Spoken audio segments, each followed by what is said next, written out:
குமரன் கிட்ட எதுவும் பிரச்சனை இல்ல அப்படின்னு சொல்லிட்டு விஜய் கேட்டோன்னே குமரன் அப்படியே கட்டி பிடிச்சிட்டு அழுறாரு. ஒன்றும் புரியல விஜய்க்கு.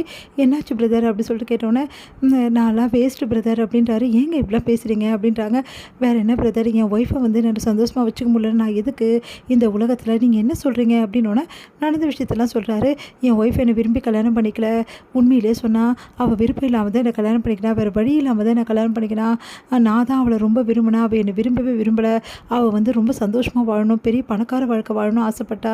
ஆனால் என்னால் அந்த வாழ்க்கையை தர முடியல. இப்போ வரைக்கும் அவன் மனசில் அது வந்து குறையாவே இருக்குது. இப்போ கூட அவள் வந்து எதுவுமே உங்களால் பண்ண முடியாது, செய்ய முடியாதுன்னு சொல்லிகிட்டே இருக்கா. அவளை நான் எந்த குறையும் சொல்ல விரும்பலை. அந்த வாழ்க்கையை நான் தானே தரல, அப்போ நான் தானே வேஸ்ட்டு அப்படின்னு சொல்லிட்டு அழறாரு. ஐயோ குமரன், ஏன் இப்படிலாம் அழறீங்க? அப்படிலாம் யோசிக்க கூட யோசிக்காதீங்க. உங்களை மாதிரி ஒரு நல்ல மனுஷன் உலகத்தில் யாருமே கிடையாது. நல்ல மனுஷனாக மட்டும் இருக்க முடியாது விஜய். வந்து நல்ல பணம் படைச்சனாகவும் இருக்கணும். அப்போ இருந்தால் தான் யாராக இருந்தாலும் மதிப்பாங்க. ஏன் பொண்டாட்டி கட்டின பொண்டாட்டி கூட மதிப்பா அப்படின்னு ஒன்று விஜய் யோசிக்கிறாரு. வந்து காவேரி வந்து இந்த மாதிரி எனக்கு எந்த செலவும் ஆடம்பரமும் தேவையில்லை அப்படின்னு சொன்னது. நான் பார்த்துக்கிறேங்க, எதுவாக இருந்தாலும் நீங்கள் அமைதியாக இருங்க, உங்களுக்கும் சேர்த்து நான் சம்பாதிப்பேன் அப்படின்னு சொல்லிட்டு சொன்னது எல்லாத்தையும் நினச்சி பார்த்துட்டு காவேரி பற்றி ரொம்ப பெருமையாக யோசிக்கிறார் விஜய். என்ன யோசிக்கிறீங்க விஜய் அப்படின்னு. ஒன்றும் இல்லை அப்படின்றாரு. அடுத்து வந்து விஜய் வந்து நீங்கள் என்ன பண்ண போகிறீங்க அடுத்து அப்படின்னோடனே, அதான் பிரச்சனை எனக்கும் புரியல, நீங்கள் கவலைப்படாதீங்க, கண்டிப்பாக இந்த பிரச்சனை வந்து மீண்டு வருவீங்க, நீ நல்லபடி வருவீங்கன்னு எனக்கு நம்பிக்கை இருக்குன்னு சொல்கிறாரு. அடுத்து வந்து குமரனுக்கு வந்து ஒரு பெரிய ஆர்டர் கிடைக்குது. இந்த மாதிரி வந்து சினிமா வந்து சம்மந்தப்பட்டவங்களுக்குலாம் வந்து ட்ரெஸ் தைக்கணும் அப்படின்னு சொல்லிட்டு, அது ரொம்ப பெரிய ஆர்டர்ன்றதால குமரன் முடிச்சு தர முடியுமான்னு கேட்குறாங்க.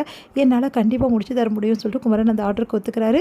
இவ்வளோ பெரிய ஆர்டருக்கு ஏன்னா ஒத்துக்கினேன் அப்படின்னு சொல்லிட்டு நிவின் கேட்குறாரு. இல்லைடா, எனக்கு கண்டிப்பாக கங்காவோட ஆசை நிறைவேற்றணும், அதுக்காக இந்த ஆர்டர் எனக்கு ரொம்ப முக்கியம்டா, அப்போ தான் நிறைய பணம் கிடைக்கும் அப்படின்னு சொல்கிறாரு. சரிண்ணே நானும் உதவி பண்ணுறேன்றாரு. விஜய் வராரு. விஜய் வந்து நானும் உதவி பண்ண சொல்லிட்டு அவங்க 2 பேருமே உதவி பண்ணுறாங்க. நைட்டு பகலும் தச்சிட்டே இருக்காரு நம்ம குமரன், ஓய்வு இல்லாமல் உழைச்சிட்ருக்காரு. இதை பார்க்கும்போது வந்து பாவம் குமரன் அப்படின்னு சொல்லிட்டு 2 பேருமே ஃபீல் பண்ணுறாங்க. அடுத்து சகலைகள்லாம் வந்து ஹெல்ப் பண்ணதால் குமரன் வந்து நல்லபடியாக அந்த ஆர்டரை சூப்பராக தச்சு முடிச்சுட்டு கொடுத்து பணத்தையும் வாங்கிடுறாரு. அதன்படி வந்து கேட்ட அந்த ஒடியானத்தையும் வாங்கிடுறாரு. வாங்கிட்டு ரொம்ப சந்தோஷமாக வீட்டுக்கு போகிறாரு. அப்போ கூட நீங்கள் என்னாச்சு, ஏன் 2 நாளாக இந்த மாதிரி நைட்டும் பகலும் உட்காந்து செஞ்சிட்ருக்கீங்க, என்ன தான் தைச்சாலும் என்ன வரப்போகுது அப்படின்னு சொல்லிட்டு இருக்காங்க. இங்கே பாரு கங்கா அப்படின்னு சொல்லிட்டு எல்லாரும் முன்னாடியும் ஒடியானத்தை காட்டுறாரு.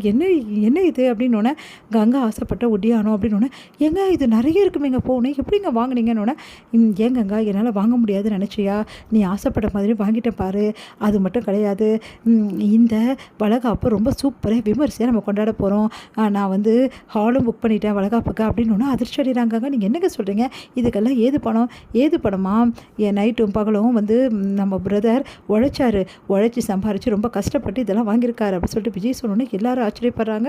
கங்காவுக்கு ஆச்சரியம் தாங்கவே முடியல, ஒன்றும் புரியாமல் யோசிச்சுட்டு இருக்காங்க. பாத்தியாக்கா மாமாவோட கெத்து என்னன்னு, இப்போது மாமாவை கொஞ்சம் புரிஞ்சுக்காக்கா அப்படின்னு சொல்லிட்டு, கங்காவுக்கு நீங்களே இதை மாட்டி விட்டுருங்க அப்படின்னு சொல்லிட்டு சாரதா சொன்னானே. கங்காவுக்கு வந்து இடுப்பில் வந்து நீ வா கங்கா அப்படின்னு சொல்லிட்டு உள்ளே போயிட்டு ரூமில் மாட்டி விடுறாரு. கங்கா ரொம்ப சந்தோஷப்பட்டுட்டு இருக்காங்க. அடுத்து வந்து இங்கே என்ன பண்ணுறாங்க, காவேரி கிட்ட விஜய் வந்து காவேரி இன்றைக்கி என்ன நாள் தெரியுமான்னு சொல்லிட்டு ஃப்ளவர் கொடுத்து காவேரிக்கு வந்து சொல்கிறாரு. இன்றைக்கி நம்ம இப்போ முதல்ல சந்திச்ச நாள்னு சொல்லிட்டு, காவேரி எப்படிங்க இதெல்லாம் ஞாபகம் வச்சுருக்கீங்கன்றாங்க. அதுதான் முக்கியம், இங்கே பாரு, இதுக்கப்புறம் நம்ம 2 பேரும் எப்போவுமே இப்படி தான் காவேரி ஒத்துமையாக இருக்கணும் அப்படின்னு சொல்லிட்டு அப்படியே ஹக் பண்ணிக்கிறாங்க.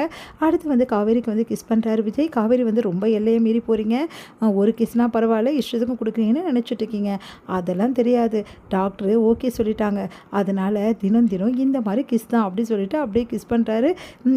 என்னங்க பண்ணிகிட்ருக்கீங்க அப்படின்னோடனே, ஆமாம் காவேரி, உனக்கு தெரியாதா, டாக்டருக்கு இந்த விஷயத்தெல்லாம் நான் கேட்டுட்டேன் அப்படின்னோடனே வெக்கப்படுறாங்க. காவேரி அப்படியே கட்டி பிடிக்கிறாரு நம்ம விஜய்.